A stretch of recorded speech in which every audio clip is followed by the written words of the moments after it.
इसी तरह बहुत सारी चीज़ें ऐसी हैं कि मैं मार्केट से नहीं ख़रीदती हूँ, बल्कि ख़ुद अपने हाथ से बनाना पसंद करती हूँ। और बहुत सारे जुगाड़, बहुत सारे काम भी ऐसे होते हैं कि अगर घर की लाइट ख़राब हो जाती है, थोड़ा मोड़ा काम कोई ख़राब हो जाता है, तो उसको करने में क्या जाता है। इंसान की अक़ल से बड़ा तो कोई काम नहीं है। कोई प्लम्बर है तो वो भी एक इंसान ही है, कोई अगर इलेक्ट्रीशियन है तो वो भी एक इंसान ही है। और आजकल तो यूट्यूब की दुनिया में सब कुछ देखने को मिलता है। अगर हम यूट्यूब पर मोटिवेशनल वीडियो देखते हैं, यूट्यूब पर हम फालतू की रील्स देखते हैं, तो यूट्यूब पर स्किन केयर की, फैशन स्टाइल वगैरह की इतनी सारी वीडियोस लड़कियां देखती हैं, तो क्या अपने घर की छोटे छोटे काम के लिए वीडियोस देख के अपने घर के कामों को मैनेज नहीं कर सकती?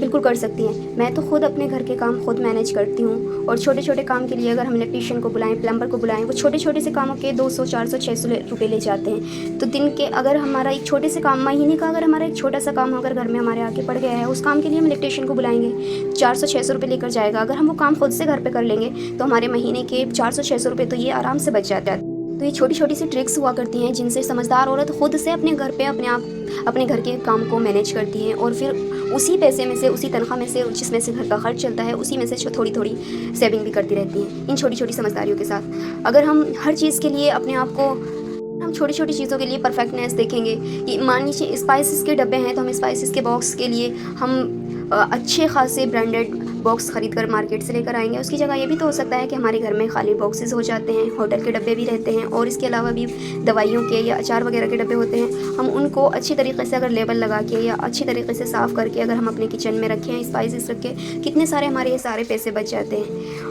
हर घर में ज़रूरी तो नहीं कि तनख्वाह इतनी ज़्यादा होती है कि अपने बच्चों को अच्छा खिला सके। मैं तो जो मेरा 1 किलो का दूध आता है, तो उसमें से मलाई उतार के अपने बच्चों को अच्छा खिलाना भी तो ज़रूरी है। मैं उसी में से मलाई उतार के और बच्चों के लिए घी इकट्ठा कर लेती हूँ, ताकि अपने बच्चों को कुछ खिला सकूँ, अपने बच्चों को ज़हनी और जिस्मानी अच्छी नशोनुमा हो सके। तो ये छोटी छोटी ट्रिक्स होती हैं जिनसे समझदार औरत अपने घर को चलाती है।